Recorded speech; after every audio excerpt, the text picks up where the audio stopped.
Jeffrey Shaw is a business mentor. He's an author. He's a TEDx speaker, and he's an all around amazing human being.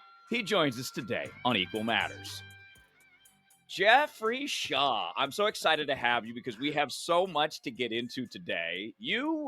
I love this fact about you, and this is where I just want to start with you, other than saying Uh-oh. hi and thank you, is you've never received a paycheck from a Nope. corporation in your life.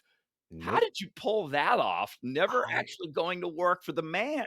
I didn't even know that was unusual, honestly, until a few years ago, I was at a dinner party in Toronto and it came up in conversation and everybody else on the table was so shocked. They're like, "What? How is it you've never had a job?" People were saying, like, "Do you talk about that on stage?" I'm like, "Is that unusual?"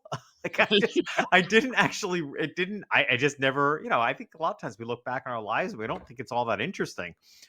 So, we just live our lives. So I didn't even know it was odd. I'll tell you, Rob, for me, I don't know that I actually look at it as the root as to why I'm, now an advocate and coach for self-employed business owners, because I don't know that I felt like I had another choice. I grew up in a lower middle class community, lower middle class family. I had two older brothers. My oldest brother, like, he did finish high school, went right into like the construction business, moved out to Colorado. My other brother didn't even finish high school. And I grew up in a school where, like, we had guidance counselors, but I don't know what they did. Mm. There was no conversation. I didn't know higher education was an option. The Thankfully, the one thing I had was a talent as a photographer, and I decided maybe I can make something of that as a career. So I went away to photography school, which was a 1 year program, actually intending to be an architect photographer because I thought Mike Brady was really cool. Like, he looked at me like he had the ultimate job, working at home, family around him. Um, Not working for the man. Not working for the Mets. I went off to photography school thinking I was going to be an architect photographer and fell in love with photographing people and kind of shifted my ideas. It just never occurred to me to get a job. And honestly, up to that point in my life, I had considered myself very shy, a geek, all the things we do to criticize ourselves. I just figured I was unemployable. Like, I had such low self-esteem. I'm like, who would hire this geek? Who would hire this guy? I just figured I had to find my own way. And with limited options, I was just like, all right, let me just take the bull by the horns and figure this thing out. Become a photographer. I didn't know what it meant, how I would turn that into a career, but I figured it out as I went, and I think figured it out pretty damn well. I would But agree. So, and never had a job. yeah, oh yeah, that never had a job, but you've had a job just working for yourself. Yeah. Photography, you coach people like me Yeah. as we jump into our self-employed life because it is very different. So, is there a moment, Jeffrey, where you look at and you knew you took a bold move that really solidified your path to the self-employed life? Gosh. Wow. So many moments. That that's a great question.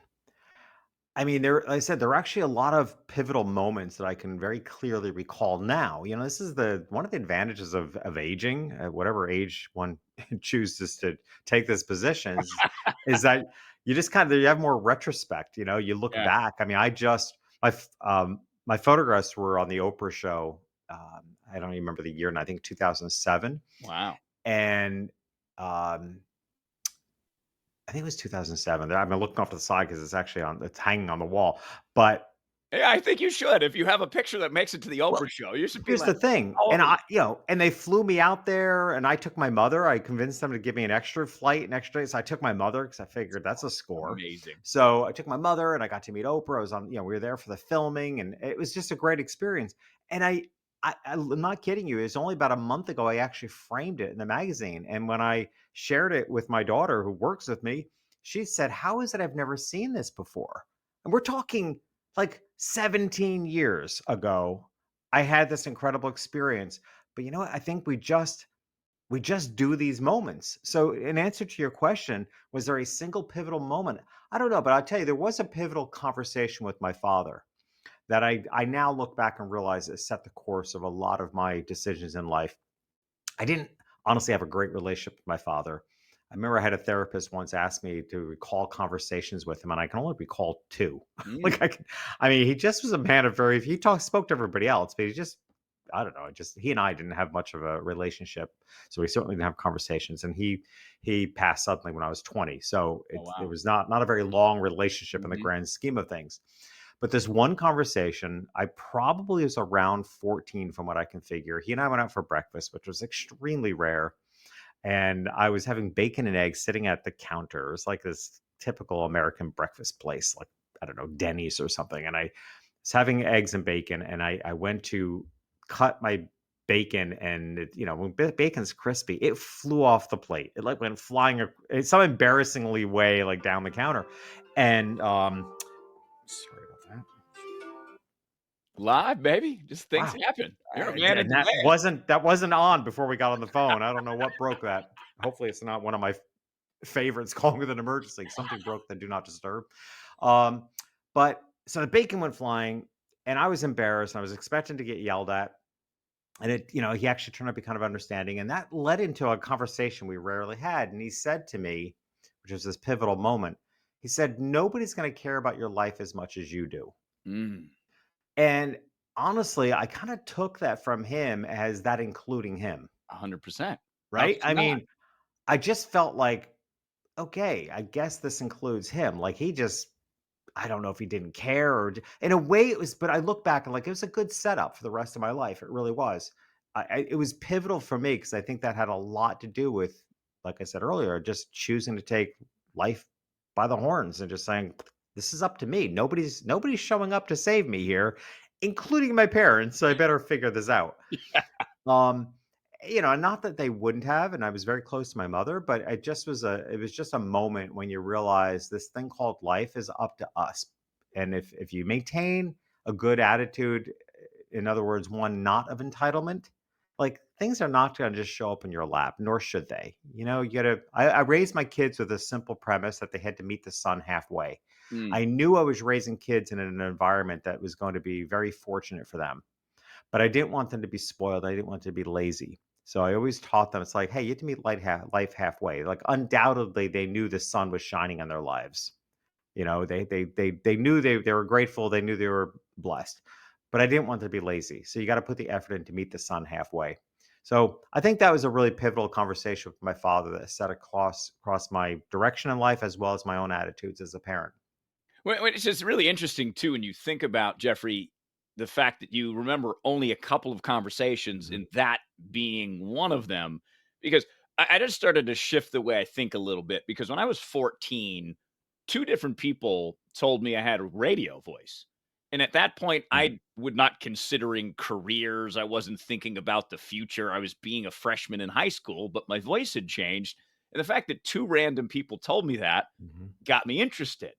So it's sometimes that random thing that maybe in your case, it's your dad. For me, it's random people kind of give you a light or almost permission to live the life that you want. And Yeah. for me, that little two little things allowed me to find that thing that I really wanted to do and do it. Now, of course, now I just left that so I can hang out with you and do my own self-employed life here. Well, but you Just still one of have you. a voice for radio, so That's true. That is true. But I think to go back to those in this book, you have it you have it on lit too, or if someone only has like a mhm, half an hour, they can go through it. You mentioned eggs at Denny's sitting down with your dad, but you mhm, mentioned how you really started selling eggs yeah. in your neighborhood. So, how did that give you the confidence to be able to build your own self-employed life? Yeah, I tell you, looking back, again, I love the advantage of retrospect. I think selling eggs door to door was kind of brilliant, right? Especially, it goes. I tell you, to this day, I think fundamentally all my business lessons come from that experience of selling eggs. Because first of all, it's supply and demand, right? I grew up in Mhm. the country, so one thing there were plenty of were farms that sold eggs or had eggs. So I had this idea that I struck a deal with a local farmer that I would go to his farm on Thursdays specifically, and fill up the cardboard cartons. He supplied the cardboard cartons. I bought a dozen eggs plus the cardboard carton for 25 cents. Look, right. And I sold the eggs for $1.25. I even went back and I searched on the internet for as accurate as we know the internet is. But Especially I now. was this was 1978 when I was 14 years old, and apparently the average price for a dozen eggs in 1978, if the internet is to believed, was 78 cents. Hmm. So I was selling these eggs way beyond fair market value. But you know what? I was selling farm fresh eggs long before it was a thing, right? So Yes. um, I thought it was kind of a brilliant business concept. And I said to me, it just made it easy. If my cost was 25 cents, I charged a $1.25. So I just knew I was making a dollar a dozen. And so that's how it came about. And I also leveraged the opportunity that my mother owned a beauty parlor in town, which was like, bunch of old ladies sit around and gossiping, but Mhm. they love buying eggs for Sunday morning breakfast. Plus, I'm the owner, the salon owner's son, so there was all this pity and all that stuff. So I sold tons of dozens of eggs at my mother's shop every Saturday. I had a thriving little business going. Now, mind you, I'm 14 years old, and I used to borrow my mother's Oldsmobile Cutlass Supreme, which is just this massive boat of a car, and I would drive like around town at 14 years old. I was well below driving age, but it's the country. Like nobody cares. If you can try farm equipment on the road, who cares about a 14-year-old? The problem was I could just barely see over the steering wheel and reach the gas pedal at the same time. I think I actually sat on like blocks of wood. Yeah, phone book or something. Yeah, exactly. But even still, because that barely reached the steering wheel, the gas pedals, but I pulled it off. And, but here's the thing, Rob, it scared the living crap out of me. Like everything about it scared me. I mean, I truly was a very, very shy kid. And I would be in a panic attack like with every door that I knocked on. Um, but I realized at some point, which was probably one of my favorite things to write in this book, because as I was writing the book, I really became aware of this that we will do anything in life if the benefit is greater than the fear, Mm, right? I mean, I was scared to death. And there's still to this day plenty of things in business that scare me, but the benefits, right? And it's tapping into the benefit. And at 14 years old, the benefit really wasn't the money, although the money turned out to be pretty good from it. What I got hooked on as a benefit was how I was growing as a person. I mm, saw myself becoming less afraid. I saw myself building relationships with people where suddenly I kind of liked knocking on their door because I knew the person on the other side was friendly. So I learned the advantage of the benefit of building relationships. Um, I started my marketing head, even at 14 years old, was being tripped out. Like I just thought it was so fun. And one of the stories I tell in the book was how I used to clean off all the chicken poop, right? Because that seemed like the right thing to do. But then I started playing with it and thinking, well, what if I left a little bit of the chicken poop on there? Like, could that evoke the emotion to my customers that wow, these are really farm fresh? So I love the power I was finding, and that to me, marketing is power. And but if you do it right and you do it in integrity, marketing has a lot to do with empathy. If mm, you know your people, the people you serve so well, like I came to know my customers, I knew that they wanted to feel like these were farm fresh. I had one woman, I was really her dealer because she had moved out of New York City. We were living a couple hours north of New York City. She was taking him into New York City and I think marking them up even more because she was buying dozens and dozens. And I know she went into the weekend and maybe she was generous and she was giving them out to her Italian family members, but I think she was selling them, reselling them. I really do. And I knew, she wanted to feel like these were farm fresh. She could then go into New York City, chicken poop and all on the ooh, eggs, and like, look how fresh these eggs are. And I realized that not only was it power, that there was a great deal of empathy and understanding the people you serve so well that you're willing to do what needs to be done and say what needs to be said to help people feel what they want to feel. mm, Right? This really wasn't about me selling eggs and selling them as more fresh. It became this is what she wants to feel. My customers want to feel like these are farm fresh. So if I left just a little bit of chicken poop on there, I would help them feel what they want to feel. And that became the basis of to this day how I think about business in a proactive way. Like I decide, this is how I help my coaching clients lay out their websites. Everything I do, is I pre-decide what I want people to say in their heads, and then say what needs to be said or do what needs to be done to get people to say what I want them to say in their heads. I was speaking at an event recently, and I was teaching this as a marketing strategy about predetermining what you want people to say in their heads and then saying what needs to be said, doing what needs to be done to get them to say that. So when I was done with my talk, there was an open Q&A, and somebody said to me, "Did you predetermine how you want what you wanted us to say in our heads about your talk today?" And I said, "Yes, I did. In fact, it's written as a note on my first slide, my title slide." And then the guy asked some questions, said, "Well, did we say it?" And I said, "Well, let me ask all of you, give me some feedback. What did you think of my talk today?" And a woman at another table raised her hand and she said, "Honestly, your talk today was about way more than sales." Mm. And I turned my computer around, and exactly those words were, "This was about way more than sales." Like a magician. I mean, it was such an incredible moment in that moment for people to see exactly what I had just taught them. Like, I knew I wanted my audience to walk away feeling like, okay, I got a lot of sales techniques about how to sell to the rich, how to sell Mhm. to the luxury market. I gave them that, but my talk is so inspiring, and it's calling them to greatness.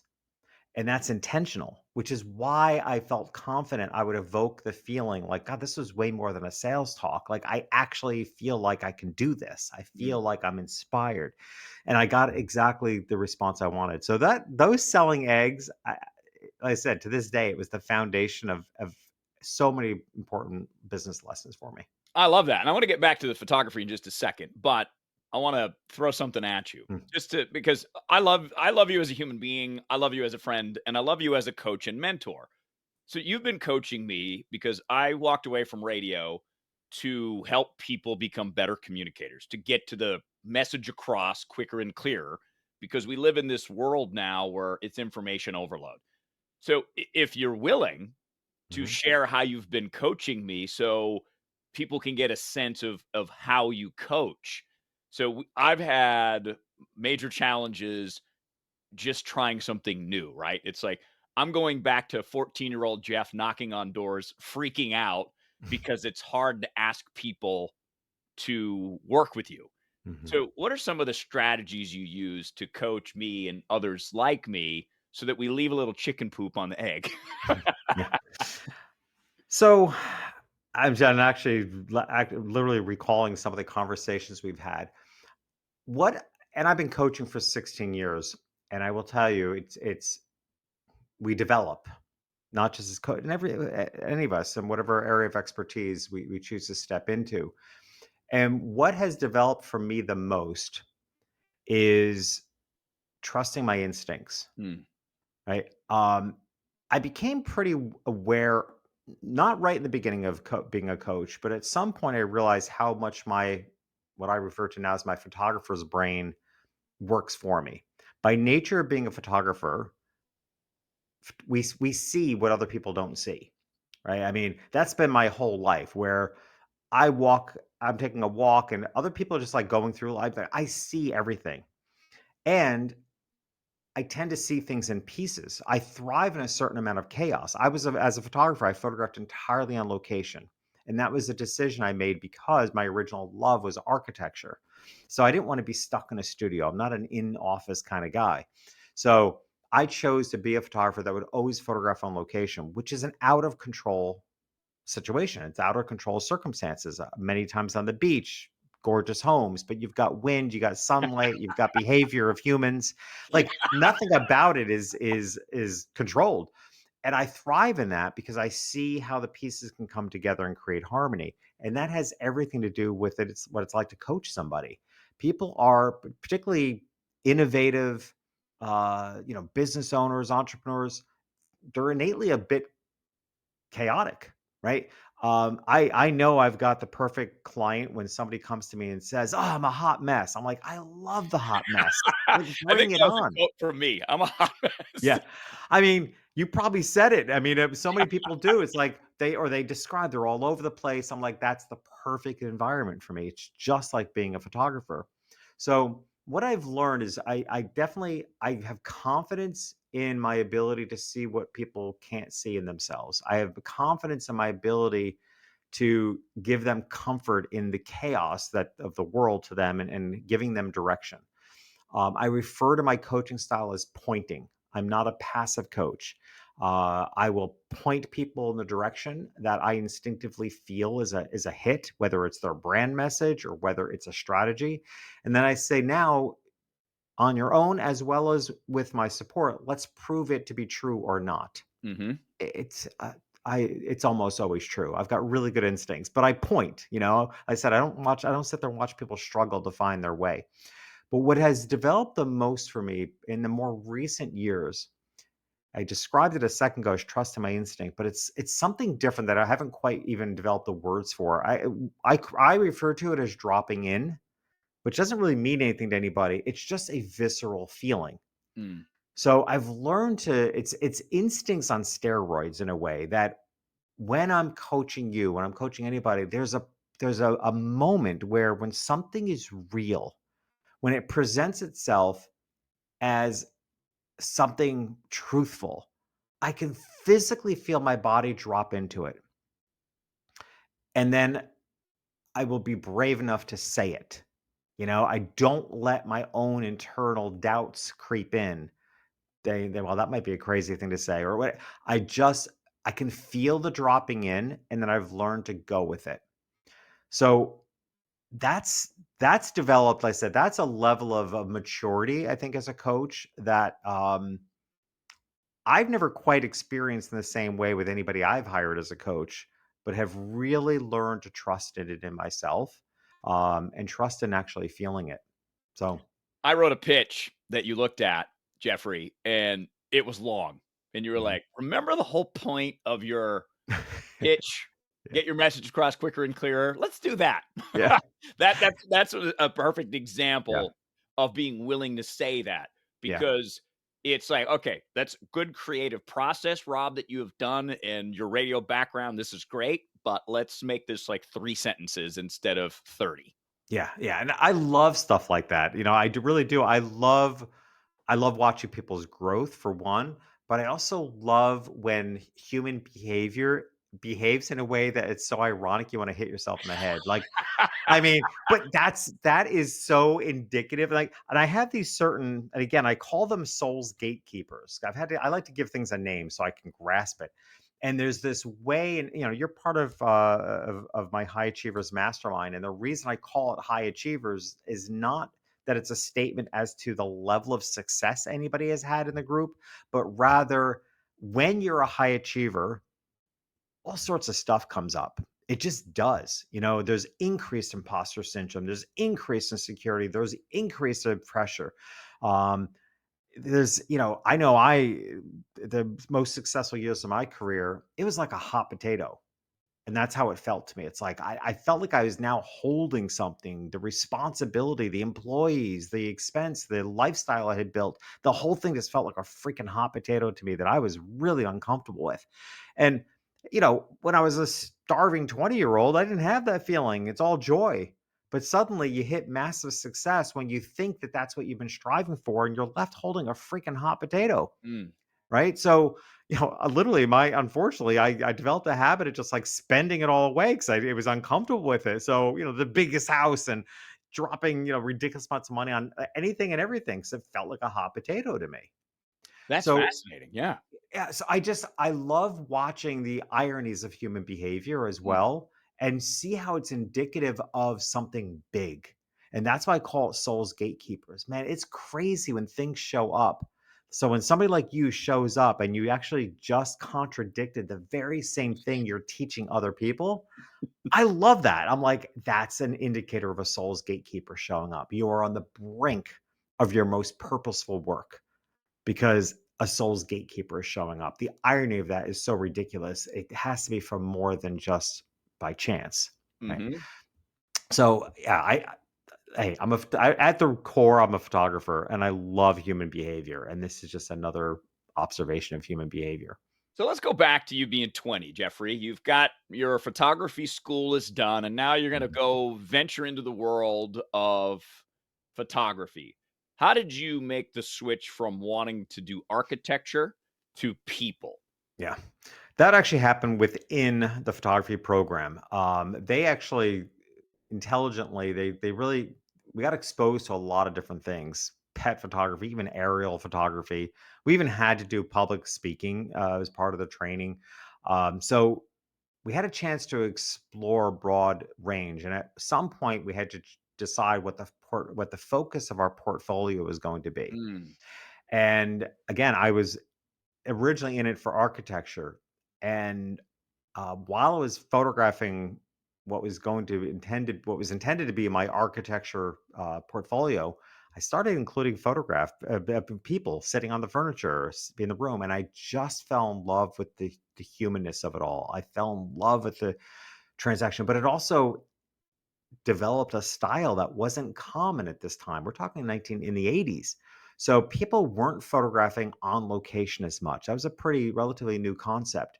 Um, and so it developed a style that was kind of unique in that it was people in an environment, but the environment told the story. Um, Sometimes there was a great deal of environment, and but then I also just then it was about a study of the person, but it's all architecture. I don't care how close up you are on someone. There's an architecture to their face. There's an architecture to the gesture. I love hand gestures, like just things that people, the way people lean. Um, I often, when I'm photographing people, I'm always studying the time in between. It's one of the things I kind of disliked when the industry went digital, is the changing of the film took time. And I used a medium format camera, so I would only get 10 to 20 shots per roll. So every 10 to 20 shots, you're changing your roll of film. And sometimes I would have an assistant, but I would often use that time to stall, because while I'm changing the film, I'm actually watching how somebody has just changed their body position. And then I'll point, it's like, keep that. That's you. Right. So it was the in between, which are also some of my favorite moments. I mean, I love when I'm photographing a family, um, particularly the families I photograph, very, very affluent families. They're busy people. They don't always get to connect together as much as they would like. And I mean, I love that in between moments in photographs when a husband reaches over and like pinches his wife's butt.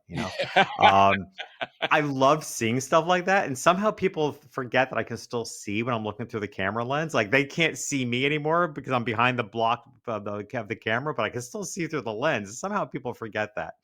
So I'd see the most delicate, loving things between spouses, between parents and their kids. Um, and sometimes I would call it out again. It's not that I would want that particular thing for a photograph, but it told me a lot about the relationship that was going on and the way people and a loving family kind of jab at each other in fun ways. And it let me know, like, who should I put together? So the in between yeah. moments of life. Well, that's that magic, right? Capturing Yeah. the realness, because Yeah. I've always found that those are the best photographs, is Always. the one where you're almost not as the, subject, you're not paying attention to the camera, you're just Yeah. being. Yeah, and yet my style was and that's what I loved about the way I photographed, honestly. Like, my subjects in the end ended up looking at the camera, because that's what sells, particularly in these beautiful homes. I'm selling works of art. Mm. People don't, my clients would buy a small 5x7 of the kids playing on the beach wistfully, right? But that's not what I was out to sell. I was selling really large portraits. And I just had a certain style where, like, one of my I can think of a few occasions where this worked, where, I'm photographing a family together, but then it's just the way a child, and usually I would notice it the in between photographs, like suddenly a daughter just like rests her head on mom's shoulder. I'm like, that's the moment, right? It's so they're still looking at the camera, but that gesture is just so beautiful because that's how that child feels about their mother. I was at the beach yesterday, and again, I'm just a professional human observer, but I was at the beach yesterday and there was this mom, a very pregnant mom, a dad, and their probably 2-year-old daughter. And it just was so sweet to watch every time they got up to walk to the water, to make sandcastles. The father and daughter were in each other's space. And all that father had to do is reach his hand out, and that daughter, without looking, instinctively knew to reach up her hand and grab her father's hand. And it's just no words needed to be said. She didn't have to look. She could feel when her father's hand was outreached for her to grab as they walked towards the water. And it just, I was so moved by that yesterday because I know that to be true. That was the experience I had with my own kids. Like they don't even know it, but that brought back really incredible memories for me. How often I just would extend my hand and any one of my kids would feel that vibe and know to grab on. Right. So it's just, that's observing things like that affect how I would photograph over all the years. Well, it's like the essence of human connection, and in the self-employed life, and in your first book, Lingo, is that a common theme, especially explaining what you do with photography and observing people? Because I think as small business owners, as individuals trying to make an impact for other individuals or groups, that top level, because I know you love luxury, Mhm. and because there's just something there's a lot different about it because it's like the details matter. But I think behind all of that is a human connection, which in a Mhm. technological age can be harder to achieve. So is that Or something? easier. Yeah. Yeah. Well, maybe it is, and maybe that's it because not as many people are doing it. Or if you just focus Yeah. and be with someone for 20 minutes, it can change someone's day, week, month. Yeah, and it's something. No, you're absolutely. I would say the common thread in everything I've ever done, whether and I just look at the transitions in my life, going from, photographer to coach to now specializing in the luxury market, particularly on this as a speaker. That the common thread, it is connection, but it's even beyond that. It's care for the other, right? To me, to be the best photographer that I was capable of being, it was because I chose to study human behavior, like this mom is dad and daughter at the beach. It's because I really cared deeply about people getting the resemblance of their family that they wanted.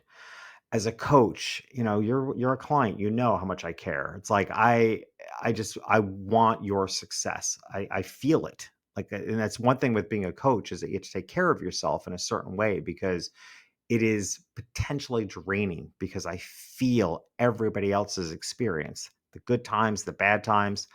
Um, and then, in the luxury space, I think part of the appeal there for me is that they're a harder audience to understand.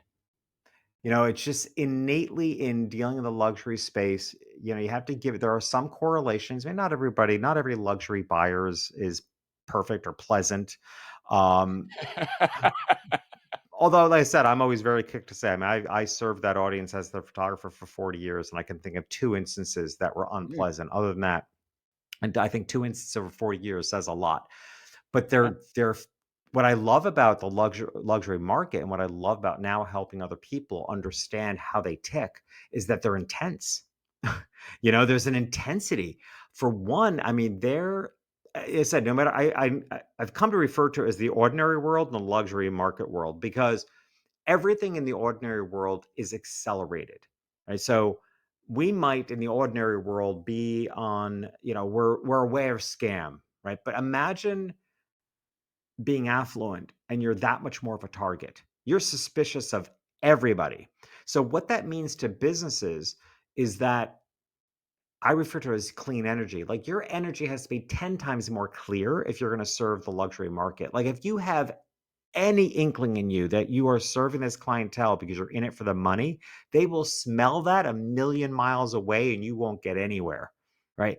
I refer to it in my talks as the it factor. Like Mhm. you have to figure out within yourself what to you is greater than the money and putting up with the demands. Like there has to be something in you that is of such clean integrity that that's why you show up as you do to serve this clientele because they are more perceptive than everybody else. They are always the trendsetters. They're ahead of the game because they're sometimes just flat out informed ahead of the rest of us, if you will. So therefore, you know, they're going to be because they're trendsetters and early adopters. The downside of that is they're also a little bit more of an emotional roller coaster, right? Because they're ahead of most of us in knowing when the economy is tanking. Like they've And as a business owner, I came to start seeing the signs. Like there were just very Mm. obvious things that you could get wind of that things are going to shift in the economy because the affluent market, which is kind of leading the way, is responding to certain sensitivities. So they're an intense psychology. And I love that. And that's why, so without a doubt, the common denominator may feel like connection, but I would even say it's more the common denominator in anything I've ever done in my life has been caring more about the other person. Not Which is necessarily yeah, more than yourself, but caring yeah. deeply about the people you're serving. Which is something that requires clarity on your part that you touched on. And you have Mhm, a TEDx talk as well, in which you talk about we all have proverbial closets to come out of. mhm, And I think that that would be a requirement, having watched your speech, and you can find it in the show notes on this podcast because I'd encourage you to watch it. In order to step into yourself fully, you have to understand what closets you're in. mhm. Yeah. Yeah, and that's why that's the opening line, and I meant it literally. I mean, it ends up I bring up humor later on to the literal closet that I came out of. We'll But talk about it in a minute. I actually don't want that necessarily to be front and center. Like when I walk out on stage and just say, we all have closets to come out of. We do. We all have ways in which we're holding a part of ourselves back. There's all of us have something bigger outside of the room or closet that we're currently in that we need to step into, whether it's something bigger, bolder, a little scarier. It's an iterative process. It's we're constantly stepping out of the closet just a little bit. Um, and that's why I started it with that line, and I truly believe it. And I feel like and a lot of times as a coach, I'm coercing people out of their current closet to show up bigger. Well, it's a safe space, right? Your closet, you know where your clothes are, you know where Yeah, your shoes are. You just like to hang out in there. Not obviously literally, but yeah, metaphorically speaking, it is a safe 100%. zone. So Yeah, anytime you try something new, you have to expand and step out of whatever closet that you were in. So for me, it was the radio closet. I could have yeah, stayed in the radio closet for the next 20 years, made some money, absolutely. retired at 65, and been like, this was great. Yeah, But I knew I wanted to expand my capacity and make a bigger impact yeah. on the world than I was doing that. So for me to step out and still, it's like I put one foot out. I'm like, I don't know, maybe I'll just go back in for a little while because it's nice and comfy in here. Yeah. So how do you encourage people, especially, given your journey of selling eggs, leaving the poop on them, going into photography, having a very specific market that you did really forever, but then you start coaching. Now Mhm, you're adding new things to your repertoire as well. And you can find all the stuff at jeffreyshaw.com, by the way. mhm, So how do you encourage people to take those steps to fully step into themselves? mhm. So, for one, I do think it's an iterative process. You have to let people know that you're there to support them. I think we should expand our comfort zones. I don't think we should leap out of our comfort zones. Mm. Okay, so I look at it more as an expansion. So I'm just trying to get people to expand the zone in which they're comfortable in, so that they're not leaving anything behind that may put their life at risk. Because I work with people that I like to say are of a certain age. You're on the younger side, probably, but we're not 20-year-olds. Nobody I coach is so everybody has a life in motion, right? They've got mortgages and rent, and they've got partners and responsibilities and families, perhaps. And so people have life in motion. That's who I coach. So I'm not, we don't want to put that at risk. We don't want to be irresponsible here. Like, this highly pumped up, like, get out of your comfort zone. It's like, no, just expand it. Find in yourself more areas that you're comfortable. The interesting thing to me, probably one of the most common things that is said to me by audiences and clients, is that in whatever way I have shown up to them, they will thank me for giving them permission. And that has always struck me really interesting how often I hear that. People say, thank you for giving me permission. And for the longest time, I didn't know what I was giving them permission for, because I'm looking at it thinking, you're your own person here. Like, why, I don't know you well enough, especially if it's an audience member. It's like, I don't know you well enough for you to be thanking me for permission. I didn't say that you could go out Saturday night. Like, what did I? But I realized what they were thanking me permission for is I think a lot of people walking around innately with their next level within them. They innately know they're called to something bigger. They innately know that there's a way they want to be in business. They innately feel some of the strategies that they may have heard from me, but they haven't taken action on these things. They haven't expanded out of the closet. So ultimately, I think a lot of it is just granting people permission to actually step into that. Yeah, So I feel like my way of getting people to expand their comfort zone is coercing. And also just laying down a lot of truths. That's why I do talk about the soul's gatekeepers. Right? I want people to that's just the truth. It's inevitable the bigger the thing you're stepping into. I mean, people that lay on their couch for a living have an advantage, right? They're not gonna face this stuff. But if you are of a high achieving mindset, there's things you're gonna face. And I think just by bringing those truths forward is really important. It's also why I'm very transparent about good times, bad times that I've had, because the more we can speak truth into this situation, the more people can find more comfort in an expanded comfort zone. And it's just a lot of coercing in a gentle way to get people to expand their comfort zone. one of the stories you told us when we had our mastermind retreat was walking into a country club as a young man to really pitch that photography business. And that to me seemed like going back to the eggs, a bold move, but talking about expanding your comfort zone, right? You do it little by little, and then all of a sudden you can take a big leap. So is that story in relating it, right? I want to bring up your first book here, Lingo, because there is a connectedness in language too of learning how to communicate effectively to who you're speaking to.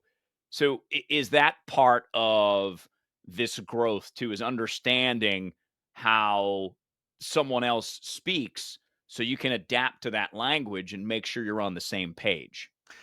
Yeah, I mean, as I said, I think at the core of everything I've ever done is this idea of really caring about other people, right? So I Mm, think that has everything to do with speaking their lingo. It's an incredibly empathetic and compassionate thing to do, to actually be willing to understand people so well that you understand their secret language, right? That you're meeting them where they are, not at the compromising of, speaking a language that you're incredibly uncomfortable with, but just having the empathy and compassion to want to understand what makes other people tick, I think is really important. And um, I don't know. For me, that is a comfort zone for me. I really enjoy that process, and I guess it isn't for others. But whether you're comfortable with it or not, like the country club story you're referring to, it's going to require times in your life when, in order to fully understand people, you're going to have to put yourself where you might not be comfortable. And I think our society has been facing a lot of that lately.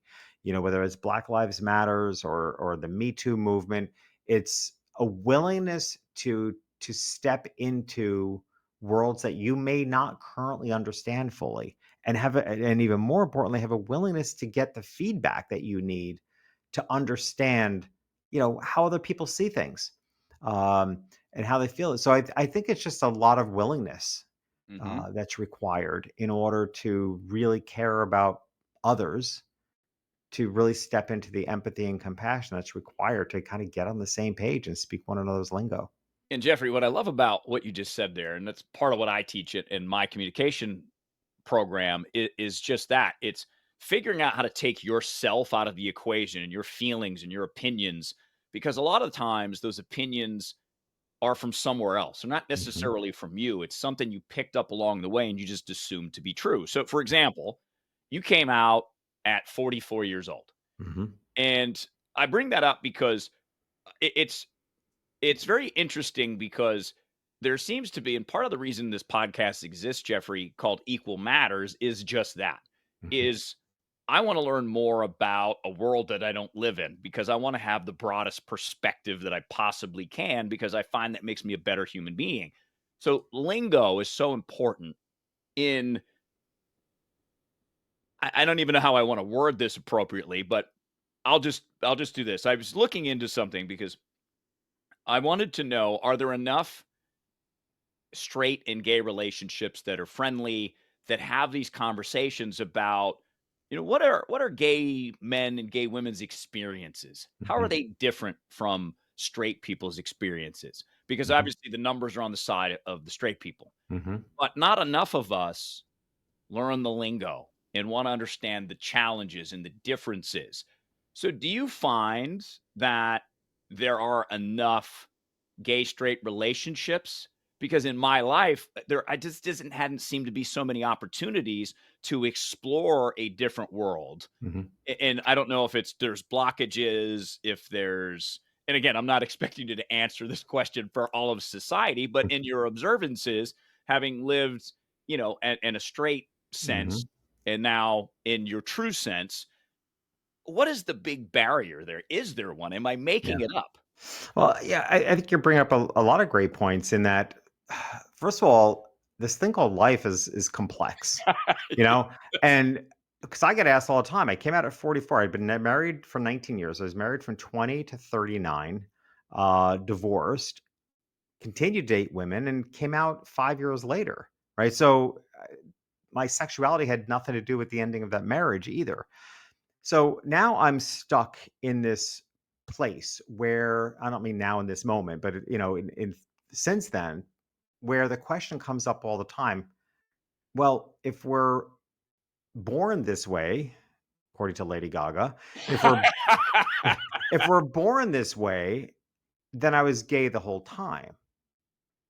So then I get asked a lot about, was I denying it? How did I not see it? Why did it take till 44? And I'm like, I suppose I agree that we're born this way, but I don't care if that's true or not. It's just life's experience. Mm, I had absolutely no, I mean, looking back, again, retrospect and hindsight, I can imagine there were times where I questioned it, but it's so complex. I mean, honestly, I spent a lot of time looking at boys as a teenager and men as I got older, but I always felt like I was trying to figure out what made men tick because I didn't understand my father or my two older brothers. Like, they were so different than me in their interests and their behavior. I was trying to figure out what I was missing, mm. right? It just never occurred to me it was associated with anything sexual. In fact, the opposite made it more confusing, that all my best friends had always been women. They say marry your friend. Like, I did. But at the end of the day, we don't have sex with most of our friends, but That's it so again, I mean, the world is also full of really bad advice. I think marry your friend is a dumb advice. Like, no, don't marry somebody you've got some passion for that you develop friendship with.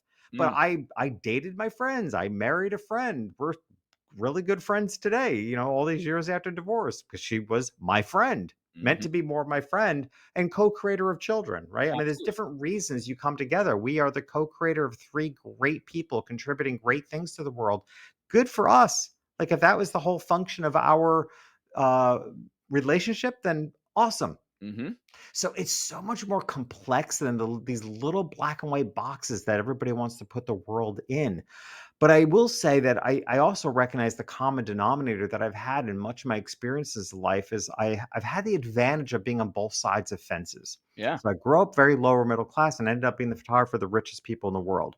So I got to see both sides of the fence.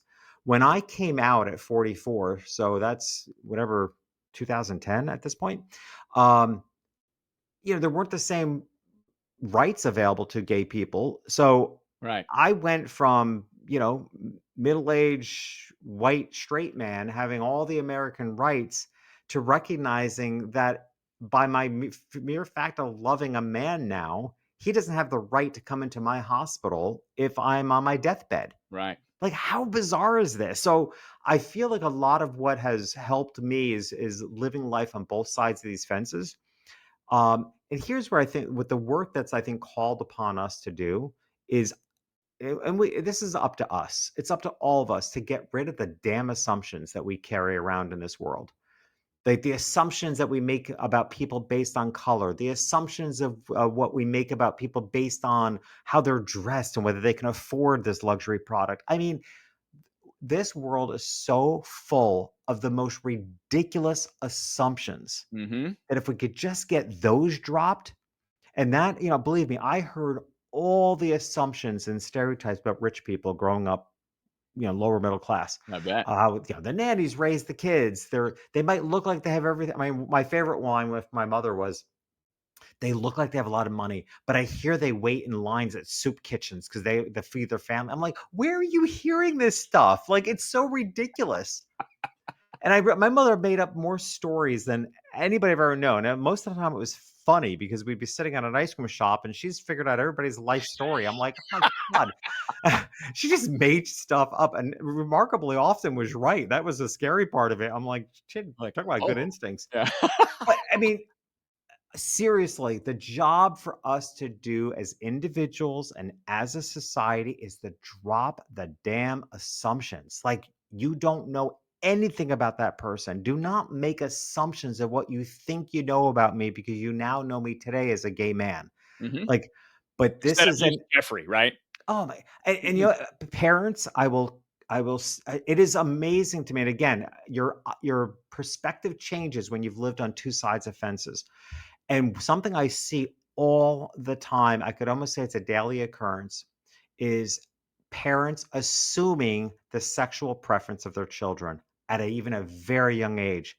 I actually was brave enough once, and credit to this young couple with their maybe 2-year-old son one day. We were sitting in the park, and I just had a sense that I could say something to them and it was safe. And it turned out to be a beautiful conversation.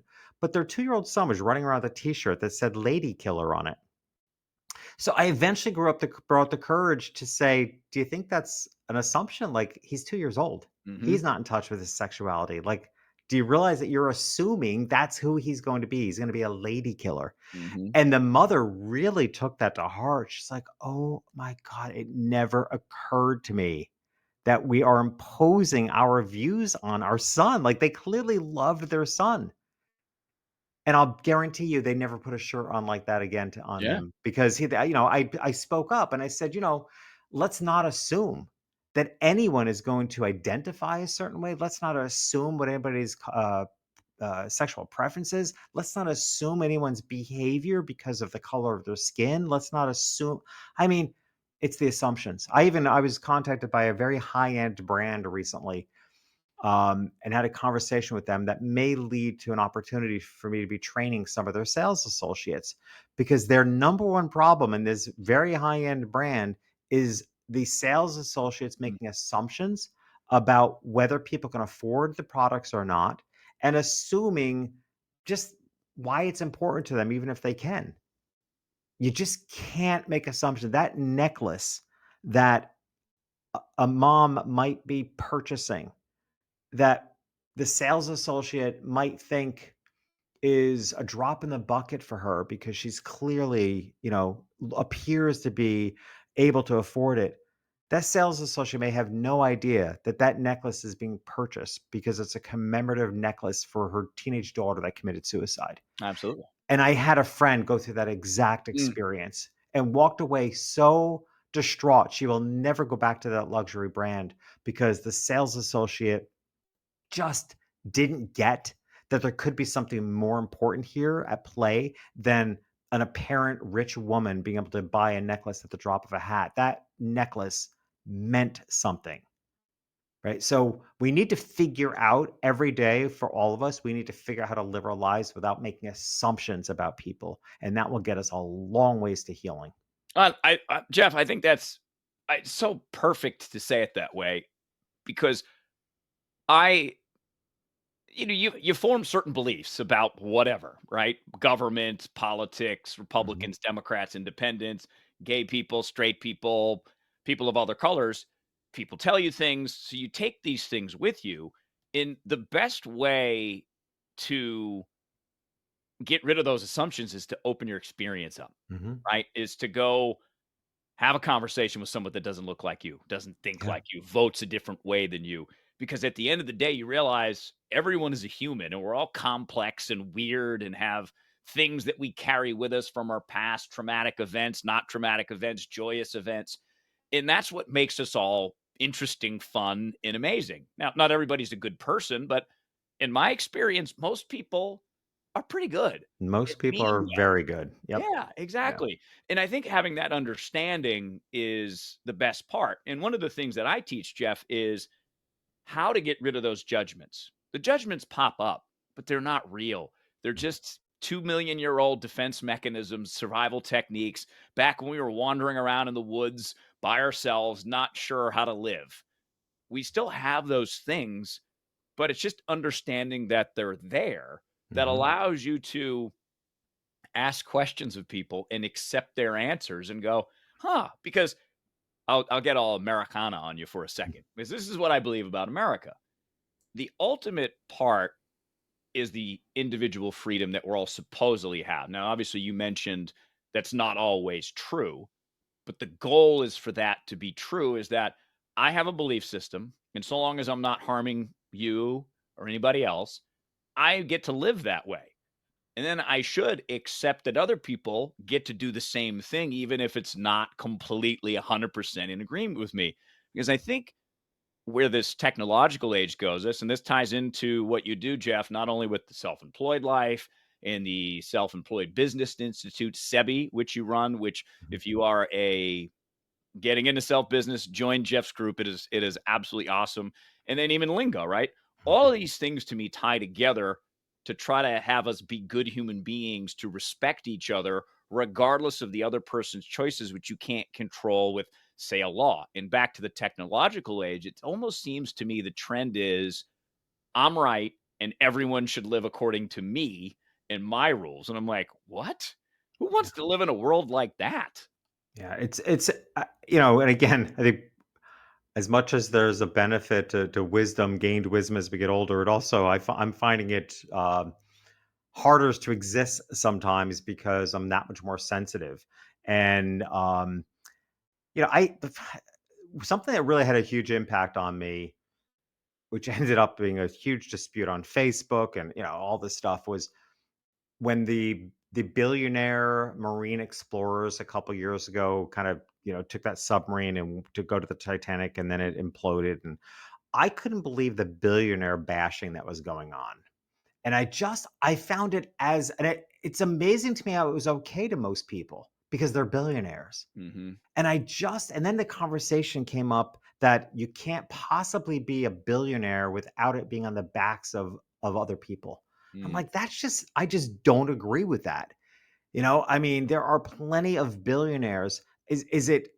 Are you more at risk of being a jerk the more amount of money you have, and how are you at risk of your integrity being challenged because you can buy your way through anything and you can take advantage of people? Absolutely, you are more at risk. But I'll tell you what, I always like to say, if you're a jerk coming in, you're going to be a jerk going out. Like, it's not going to change your basic fundamental values if you're a good person, going into that situation. um, but this whole billionaire bashing really got under my skin because I felt like it's coming from people just sour grapes. Like, it just felt so inappropriate. And I just will not, I don't like flat blanket truths. Like, it's not possible to be a billionaire without doing so on the backs of other people. It's like, it's not true. Taylor Swift just became a billionaire. Hmm. There's no evidence that she's done so on the backs of other people. In fact, all we have seen is tremendous of acts of generosity. Is it possible to be a billionaire not on the backs of other people? Absolutely. But I'm not going to make an assumption of anybody that they got to where they did because they did so on the backs of other people. And yet we should also be alert and on cue for when people are being taken advantage of, and we should rise up to help them. But again, it all comes down to, like, none of this is black and white. You can't say that is emphatically true because the opposite is also true. Hmm. And which is why it's a dangerous place to live when we're individuals. Now, I like what you were saying about individuality. And believe me, I've spent many years being involved in politics, both particularly on the state level in Connecticut, and then certainly being vocal on the national level. And I've always come back down to one thing, and I'm being a lot quieter this election cycle, just by choice, because I've just really chosen to step into individuality. Yeah. Um, you know, every time I get so incredibly discouraged about where this country is headed, and I definitely have my concerns. We all do, I think. Yeah, I definitely have my concerns about where this is all headed. I feel like it's a growing pains. Um, the thing I come back to is it is aesthetically one of the most gorgeous places on the planet. Like, this is just a beautiful country, this thing we call America. Like, the diversity of the landscape, it's gorgeous. There's so much beauty to be seen here. I have faith in the individuals, even the individuals I don't understand, even the individuals that I don't agree with. I have faith in a good percentage, not all, but a very good percentage. At the end of the day, I've just decided to commit to what I can do as an individual and how I, as an individual, can help other individuals and hope that that means something in the world because the bigger game is too difficult. My son was very I've learned this from him. He was in a position at a very high level in national politics to and was has been given various opportunities along the way that he's chosen to not take Mm, because he thinks the system is just too broken to have as much impact as that there's a lot to be fixed on the national level. There just is. yeah. And we need to watch it, but there's a lot broken at the national level where he has chosen to he's the executive director of a political action committee that does real boots on the ground work, raising the wages for home health care workers, protecting the rights of certain groups of workers. Like, that's where his organization is making real difference, and it's he can count the impact. He can trace the impact. And that's where he finds the greatest satisfaction. And I've learned a lot from observing him to just stay in the space where I can have the maximum impact. And he has had some incredible offers at the national level. And he's like, Mhm. nope, I'd rather be where the boots are on ground and where I can make a difference. And I've learned a lot with that, and I try to run my life and my business and my contributions to this place we call America. I try to keep them more on an individual basis and see what we can do. Yeah, well, and I think that that's the solution ultimately I do is too. an individual awakening awareness one by one because that's how you break this broken cycle, and Yep. Jeffrey, you're so right because that's one of the reasons I didn't wanna do talk radio anymore is because it both sides are doing this. Yeah, it's Number 1 broken. yeah, Yeah. and it's Our not national talking system is about very the broken. Yeah, the exactly. national system is very broken. When people are getting elected by um craziness. I mean, that's Crazier the become a better. genuine it's become a genuine strategy. And it's both sides. I'm not putting blame on any one side or the other. It's Absolutely. just become this, you know, it's almost like politics has become too much about marketing. And this is coming from a marketing guy. But it's like, I want to go back to the fundamentals. Like, tell me what you believe. Tell me we're going to lead this country. But we've drifted so far from that. It's a media circus. It is. Um, and I'm not gonna blame the media for it either because the media thrives on what people respond to. The audience, yeah. It's a big system. The Mhm. national structure of our country is a big system, and I do think it's very broken. Um, and I will continue to believe in the actions of the individuals to see where this all goes, and see, what we can fix. It won't be quick. Interestingly, It it won't be quick, comes no, it won't be quick, but it no. does come down to what your dad told you all those years ago. In a way, yeah. It's Yeah, he kinda wasn't wrong. like no, he Like I wasn't. said, I may have thought he was a jerk at the time he said it, but he wasn't wrong. Like I said, hindsight's it's great. I have a lot more respect for the man than I may have during his life, and he was my dad. I have respect for him. Just in that moment, in that time, um, for all the reasons you're talking about. I mean, it's there's a million theories. I've had enough therapy and coaching in my life. I mean, could my father have recognized in me that I was gay? I was a different son, right? Was that pushing buttons for him? Was he gay? And he had suppressed that for himself. And that's a theory that's been brought up by two very different therapists. Like, I'm like, there could be that too. I don't see it. He was about as straight as a man can be, but you never know. Um, like I said, just I think we have to let go of assumptions, and I find myself saying all the time to people that none of this is black and white. This whole thing of life is so much more complex than we give ourselves credit for. We're almost all holding multiple emotions that are contradicting each other at the same time. Even as individuals, we're often holding various things that seem to be in contradiction with one another at the same time. And Mhm. that's okay. It's That's complex. it's just life, right? It's just life. So before we get out of here, tell me something, Jeffrey Shaw, that in business you struggled with, had difficulty solving a problem, and how did you eventually break through that? Because I think that's what everyone who wants to have the self-employed life, Mhm. again, book number 2, Jeffrey Shaw. If you wanna have that life, you're gonna have that struggle that you go through. Yeah. So is there one that comes to mind for you? Well, I think I have to give you 2.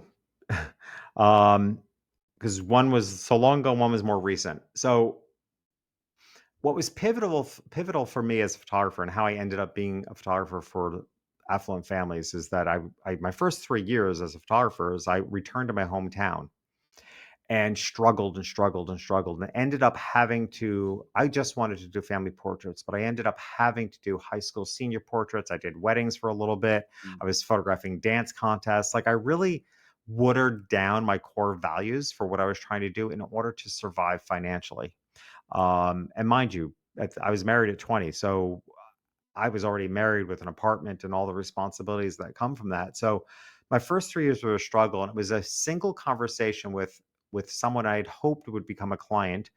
Um, that yeah, I did my usual pitch, and she sent it up to me, said to me, "Well, that sounds great and all, but I don't have the luxury of worrying about my children's memories. I don't know how I'm paying my rent this month." And what stood out to me and what I encourage everybody to think about is I knew in that moment I had a huge choice. I could continue as I had done to change everything about myself to match the market. Like I had watered down my core values and I had watered down what I intended to be and who I intended to be as a photographer in order to match the market. I could continue to do that. Or I could say, which is what I believe today, is that I fundamentally believe there's an audience out there waiting for me to show up. mm, I have to find myself and then find them. And that has always been my process. I needed to find myself, and I found in myself a photographer that not only was good at what I did, but that I was willing to understand the clients that I wanted to serve. I understood who I was meant to serve. So I did that inner work and then I found them. And I found them, they found me, and I rode that wave for decades. So that's one key lesson that we are, I think, constantly faced. And I would encourage anybody, don't change who you are to fit the market. Get get clear on who you are and find the people that are waiting for you to show up. They're there. Believe that. Do the inner work, then do the work to find them. Do the work to wave your flag so they can recognize you. The second was much more recent in that when I started speaking in 2009, I had gone to coach training. I decided to become a speaker. And when I was beginning the transition of doing less photography so that I could build a coaching practice, everyone told me that I should be a speaker in the luxury market. I should teach people what I know about that market. And I shut it down. I told everybody I don't want to go to my grave just talking about all things rich people. Like I wanted to believe there was more integrity between that. And that's 2009.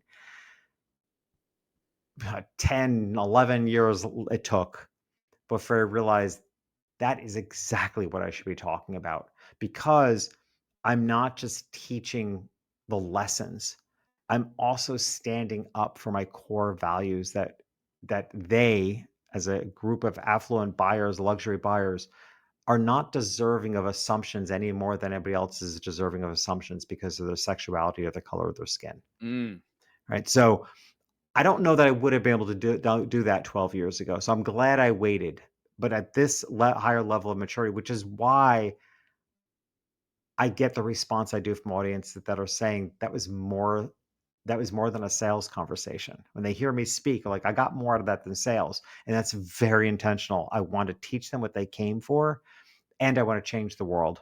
I want to change the world to just to let down their assumptions, their guards, and recognize that if you're going to bash luxury buyers or the luxury brands, then you're just doing the exact same thing that you don't want done to you. So I'm glad I waited, but I think the big lesson in that is, I always joke for this very same reason I came out when I was 44. I guess I'm just a really slow learner. And I'm Many of trying to us are. and I'm trying to encourage everybody else not to take so long. So it took me 44 years to figure out I was gay. It took me, 12 years to figure out that, oh, I should be talking about luxury market. Right. So I guess I'm just a slow learner, but I'm glad I took the time that I did because I think I've said about myself in all my business that I'm never the first one out of the gate, but I'm almost always the last one standing. Right. So I know that in myself, like I may take a little bit longer to get out of the gate, but I am persistent as hell. I will keep at it. I will get more and more clear, deliver more and more value, and I'll be the last one standing. That's Um, it. It's so You gotta I'm keep okay going, with that. right? Yeah. Yeah. So I think that we have themes today. Number 1, you just said it, keep going, right? Hmm. Even if you're late to the party, doesn't matter, keep going, be the last one standing. Number 2, what dad said, no one's gonna care about your life more than you. And Hmm. then number 3, I think, Jeffrey, to get rid of many of your old assumptions, Hmm. you gotta come out of your proverbial closet because you Yep. really that's where you figure out who you truly are, Yep. right? 100%. It's not just straight gay. It's no, your closet is the things about yourself that you don't want to confront, you don't want to talk about, you don't want to think about. That is the best work that any single human can do is to figure yourself out because then you naturally let go of your assumptions of other people because you're okay with who they are. Yeah. Exactly. Just be open because it's one big weird thing called life. And you only get to do it once as far as we know, so you might as well enjoy it. And we can't make any assumptions about that either. Like, I don't know, maybe. Exactly. Maybe I we do mean, it 20,000 times. I don't I know. have no idea. Jeffrey Shaw, thank you so much. He is a business coach, he is a mentor, he is an author, he is a speaker, and he's an all around awesome dude as you get to experience today. So we should do this again sometime. You never know. I'm sure it will be different. That's the great thing. Exactly Catch right. up in a few months, life will be different. No doubt. Jeff, thank you so much. Thanks, Rob.